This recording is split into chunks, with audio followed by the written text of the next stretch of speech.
Hello everyone and welcome to my YouTube channel. Today we are going to discuss about how to deactivate TikTok account on iPhone temporary in the latest update. So how you can do that? For this, what you have to do, you have simply watch this video completely.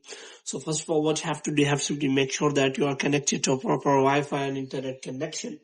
And after that, what you have to do, you have to simply make sure that you have installed the latest version of the TikTok app. And if it is showing any kind of update, then you have to simply update the TikTok app. And after updating, you have to simply open the TikTok app. And after opening, you have to simply click on that profile section, and here you have to simply click on three lines here. And after that, you have to click on settings and privacy. And after that, what you have to do is you have to simply click on account.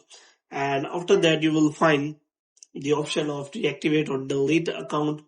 And here you will find the option of if you want to leave TikTok temporarily, simply deactivate your account. If you choose to delete your account instead, you won't be able to recover it after 30 days. So you have to make sure about that.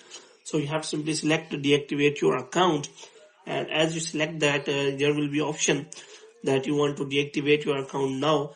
And if after providing details and all the details and verification, your account will be deactivated on the TikTok account. And after that, if you want to deactivate again on the TikTok, then you have to simply log in your account again on your TikTok, and after that you will be reactivated again. But you have to make sure that if you delete your account, then you will not be able to recover your account after 30 days. So you have to make sure about that. So hope you have liked this video, and get more videos like this. You can subscribe our channel.